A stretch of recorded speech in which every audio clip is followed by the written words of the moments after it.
अस्सलाम वालेकुम। आज का हमारा टॉपिक है the impacts of west on Islamic civilization और इस्लाम। इंपॉर्टेंट टॉपिक है, अक्सर पूछ लिया जाता है। रिलेशनशिप जो इस्लाम का है ना, वो वेस्ट के साथ मोस्टली नेगेटिव और पॉजिटिव दोनों साइड्स पे ही है। At the some points they west play an negative role over the Muslim community and at some point west played positive role on the Muslim community. Differences पे बात कर लेते हैं या फिर इम्पैक्ट्स पे बात कर लेते हैं। जो इम्पैक्ट्स थे ना, देखिए मैं पहले भी बता चुका हूं कि सवाल कभी भी इसी तरह से स्ट्रेट नहीं आएगा। सवाल और तरीके से आएगा। आपने सिर्फ आपको इन्फॉर्मेशन होनी चाहिए, आपने उस इन्फॉर्मेशन को सवाल के अकॉर्डिंगली मोल्ड करना है। खैर, वैल्यूज की बात करें, वेस्टर्न जो सेकुलर मॉडल है ना, वो प्रायोरिटाइज करता है रैशनल माइंड को, जबकि इस्लामिक जो है ना गॉड सेंट्रिक जो मॉडल है ना, वो एम्फेसाइज करता है जस्टिस और ट्रेडिशन को। जो इस्लाम में ट्रेडिशन चल रही है आप उसको फॉलो करेंगे, जो इस्लाम में इंसाफ चल रहा है आप उसको फॉलो करेंगे। जो ये रैशनैलिटी को प्रमोट करता है, ये कहता है भाई छोड़ो, जो पहले ट्रेडिशन थी उसको खत्म करो, बस जो नया आ रहा है उसको अडॉप्ट करते जाओ। इसीलिए उनका फैमिली सिस्टम का आप हाल देखें क्या हुआ पड़ा है। Muslims are critical. वेस्टर्न जो मीडिया की उनके इन्वेसिवनेस है ना, उसको मुस्लिम उसको अच्छी नज़र से नहीं देखते, वो उसको गलत कंसीडर करते हैं, गलत शुमार करते हैं उनके ख्याल में कि वेस्टर्न जो मीडिया है उसको थोड़ी इखलाकियात भी को भी कंसीडर करना चाहिए, मद्देनजर रखना चाहिए। Muslims are antagonistic due to differences in approaches. मुस्लिम कहते हैं भाई जो मैं हूँ वो मैं हूँ, जबकि जो है ना वो गोरा कहता है, ये वेस्ट कहता है कि वाइट मैन्स बर्डन, कि हमने तो मतलब दुनिया को सही तरीके से चलाना हमारा काम है। तो जबकि इस्लाम ये कहता है कि आई एम मी, मुझे अपने आप को ठीक करना है और लोगों को ठीक करना है, उनको चलाना नहीं है। इस मगरब ये कहता है उनको ड्राइव करना है, उनको चलाना है, उन पे हुक्मरानी करनी है। जबकि इस्लाम कहता है कि उनको उनमें बेहतरी, उनके म्यार जिंदगी में बेहतरी लेके आनी है। माइंड मेकिंग ये भी एक मिथ तो नहीं है, इट्स अ रियलिटी। हमने इसे टेंजिबली फील किया है कि generations of Muslims have been educated westernize way. मतलब अब देखें ना, वो हम लोग अपनी तहजीब को आजकल छोटा समझना शुरू कर दिया हम लोगों ने। हमारे बहुत से ऐसे लोग हैं, हमारे लड़के हैं, लड़कियां हैं, वी हैव वेस्टर्नाइज। अब मेरी ही बात कर लें, now I am wearing westernize model of costume. तो हमने अपनी, अब अगर मैं कपड़ों में वीडियोस बनाऊं, कपड़ों में मैं लेक्चर अपलोड करूं, तो लोग मुझे देखेंगे ही नहीं। लोग कहेंगे कि भाई ये तो कोई पुराना सा बाबा है एंड इसको सुनने का फायदा इसके पास। तो द पीपल हैव प्रायोरिटाइजिंग। हमारे पता है हमारी तहजीब का अलमिया क्या है? हमने चादर वालों और पगड़ी वालों को होटलों के गेटों के बाहर खड़ा कर दिया है, होटलों के दरवाजे खोलने पे, और टाई वालों को और उन सबको हम लोगों ने अंदर खड़ा कर दिया है, अंदर बैठा दिया है, मैनेजर बना दिया है, सर्विंग करने के लिए हम लोगों ने बना दिया है। या फिर जिसको एजाज देना हो, जिसने अपने आप को ये बताना हो बहुत इज्जत वाला है, तो वो जरा टाई कोट पहन लेता है, पैंट शर्ट पहन लेता है, तो दुनिया उसको एक्नॉलेज भी करती है। सो जो नहीं पहनता, जो धोती पहन के आता है, तो mostly people hate them, mostly people उसको ऑब्सोलीट समझते हैं, पुराना फरसूदा समझते हैं, लोग उसको रिस्पेक्ट नहीं करते। सो जनरेशंस ऑफ जो है ना Muslims have been educated by westernized way. Revolution की बात करें तो यार ये एक बहुत अहम पॉइंट है। पहले वेस्ट का इस्लाम पे कम इफेक्ट था, बिकॉज इन्फॉर्मेशन आने जाने में टाइम लगती थी।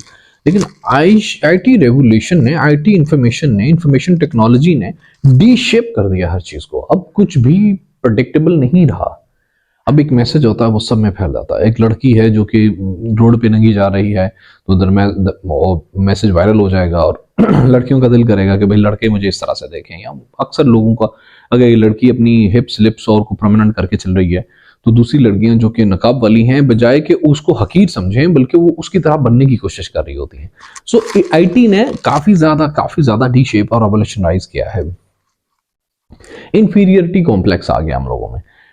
इस्लामी सिविलाइजेशन को आप अफ्रीकन लगा लें, अफ्रीका के अंदर आपको लोग पैंट कोट पहने नजर आएंगे, एशिया के अंदर आपको आगे इंडोनेशिया के अंदर आपको सारी साइड्स पे पैंट कोट पहने। सो इंफीरियरिटी कॉम्प्लेक्स जो है ना वेस्ट ने हमारे अंदर डाल दिया है कि भाई तुम लोग हकीर हो, you are suppose to be look like us, you are suppose to behave like us, you are suppose to.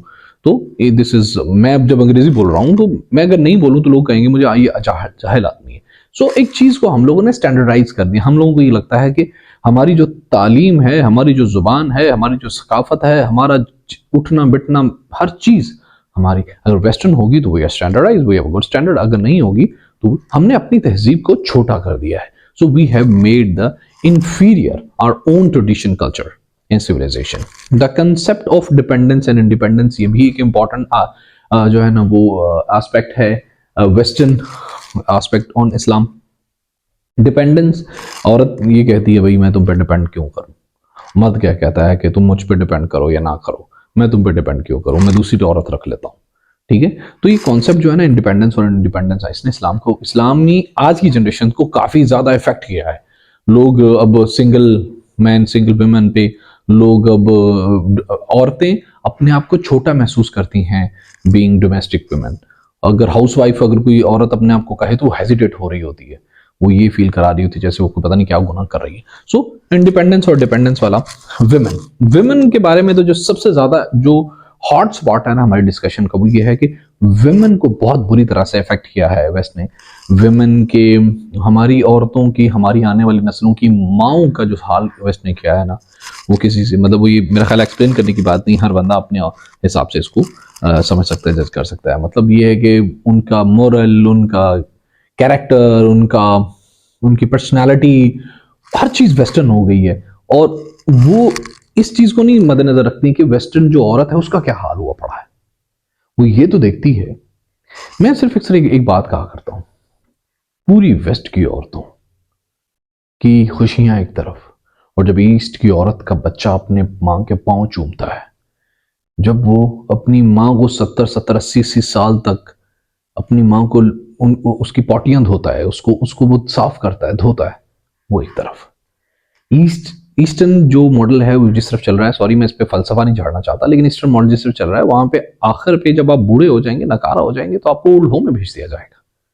ये हमारा मॉडल ये कहता है कि आप एक मर्द की होकर रहें, आप एक इंसान के साथ सही से चलें, आप फैमिली सेंट्रिक जिंदगी जिए, बदले में फैमिली आपको कुछ देगी, वो देगी जो वेस्ट आपको कभी नहीं दे सकता. इकोनॉमी की बात करें तो इस्लामिक इकोनॉमी कैपिटलिस्ट इकोनॉमी के बिल्कुल कॉन्ट्राडिक्ट है. कैपिटलिस्ट इकोनॉमी में जो अमीर अमीर होता जाए और जो गरीब है वो गरीब होता जाए, लेकिन इस्लाम ये कहता है कि सबको इक्वल डिस्ट्रीब्यूशन ऑफ वेल्थ है. वेल्थ होनी चाहिए, जो अमीर है वो अपनी दौलत से 2.5% हर साल देगा ही देगा. उसके अलावा lot of contradictions which have contradiction with the western economy and the Islam economy of Islam. फिर ट्रेडिशंस की बात करें तो हमारी ट्रेडिशंस, हमारी शादी की ट्रेडिशंस, फौतगी की ट्रेडिशंस, हमारी कल्चरल ट्रेडिशंस, स्कूल की ट्रेडिशंस, हमारी लोकल ट्रेडिशंस, बिजनेस ट्रेडिशंस, तकरीबन सब के सब वेस्टर्न इन्फ्लुएंस्ड हो चुकी हैं. लेकिन हमें इस चीज़ का अंदाज़ा नहीं हो रहा, हमें इस चीज़ का एहसास नहीं हो रहा. पॉलिटिक्स की बात करें तो इस्लाम प्रमोट करता है खिलाफत को, जबकि हम लोग प्रमोट करते हैं, जबकि वेस्ट प्रमोट करता है कैपिटलिस्ट को, प्रेसिडेंशियल सिस्टम को, प्राइम मिनिस्टर सिस्टम को. हम मुसलमान नहीं इतने उस हिसाब से इस्लाम को फॉलो अप कर रहे. हम लोग बजाय कि इस्लाम की खिलाफत को अडॉप्ट करें, हमने पॉलिटिक्स भी वेस्ट की अडॉप्ट कर ली है. तो इस तरह और भी बहुत ज़्यादा पॉइंट्स बन सकते हैं. आप लोग उसको रीशेप कर सकते हैं, आप दोबारा से उसको मॉडिफाई कर सकते हैं, अपने तरीके से इसको लिख सकते हैं, कुछ गलत नहीं होता. आपने अच्छी information according to the question डालनी होती है. So you can add a lot of other aspects and points as well. So इसको इस तरह से टैकल करना है. पाकिस्तान पाइंदाबाद.